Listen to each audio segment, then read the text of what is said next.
Nakita namin si Super Gold at si Red Giant Ants. Lakad muna while walking. Bugoy.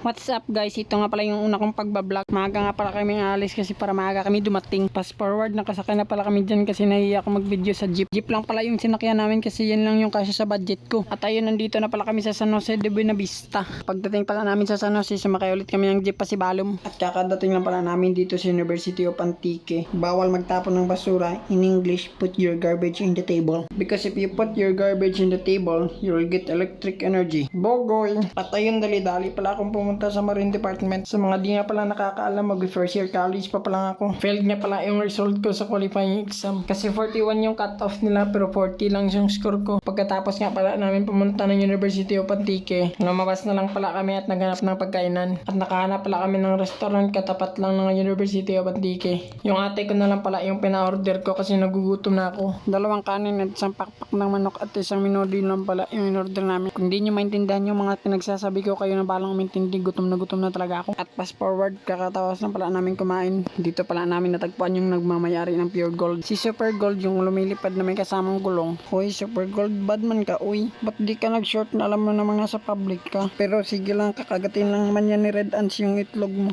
Bugoy! At fast forward, sumakay na pala kami dyan ng tricycle papuntang St. Anthony's College. At ngayon kung mapapatunayan sa inyo sa manok galing ang fishbowl, Julius Love Albertos equals Robos. What a nice! Signal pero no internet. Anthony Davis Coffee Shop. Masarap kapag di ka nababangon. Fast forward, andito na pala kami sa St. Anthony's College. Hindi na ako nakakapag-video kasi ang daming tao. Kaya pagdating namin sa St. Anthony's College, nagtanong-tanong kami agad kung may slot pa ba. Kaso sabi nila wala na daw slot, kaya lumabas na lang kami agad. Nilakad ko na lang pala mag-isa papuntang Robinson. Tayon pala kapag papunta ka sa Robinson, makikita mo yung 7-Eleven. 7 Bethlehem FM. What a nice!